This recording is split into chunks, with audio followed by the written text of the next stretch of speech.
দুনিয়ার সৌন্দর্য ও আখিরাতের উদ্দেশ্য। আল্লাহ তাআলা এই বিশ্বজগতের প্রতিটি বস্তু অত্যন্ত সুন্দর ও সুনির্দিষ্ট উদ্দেশ্যে সৃষ্টি করেছেন। উদ্ভিদের সৌন্দর্য তার সবুজ পাতা ও রঙিন ফুলে, আর উদ্দেশ্য শস্য ও ফল উৎপাদন।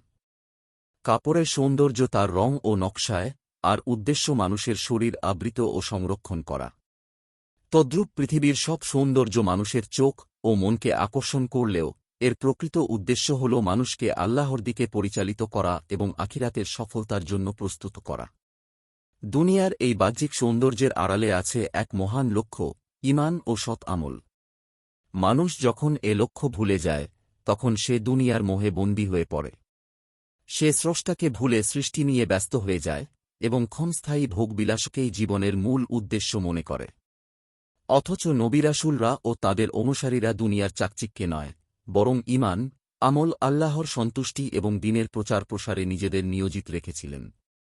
বর্তমান যুগে মানুষ দুনিয়ার সৌন্দর্য, খেলতামাশা ও বিলাসিতার প্রতি বেশি আকৃষ্ট।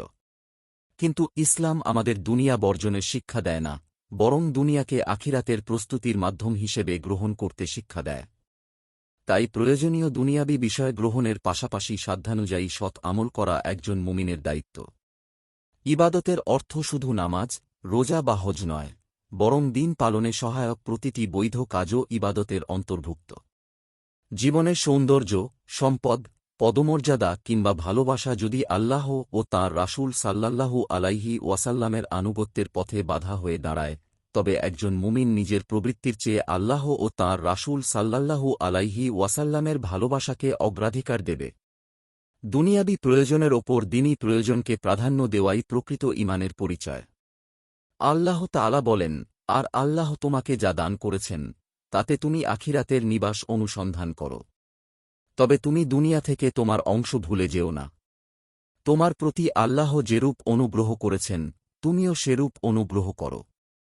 আর জমিনে ফ্যাসাদ করতে চেও না।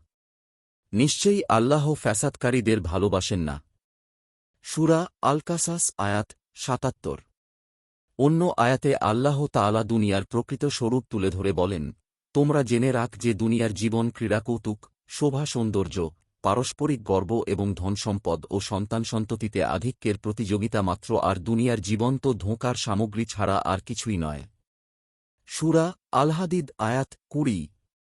এরপর আল্লাহ তাআলা মানুষকে জান্নাত ও ক্ষমার দিকে প্রতিযোগিতায় অবতীর্ণ হওয়ার আহ্বান জানিয়েছেন।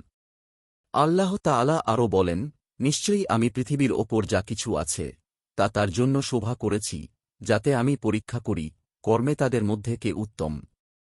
সূরা আল-কাহাফ আয়াত ৭। অতএব দুনিয়ার সৌন্দর্য মানুষকে বিভ্রান্ত করার জন্য নয়, বরং পরীক্ষা করার জন্য।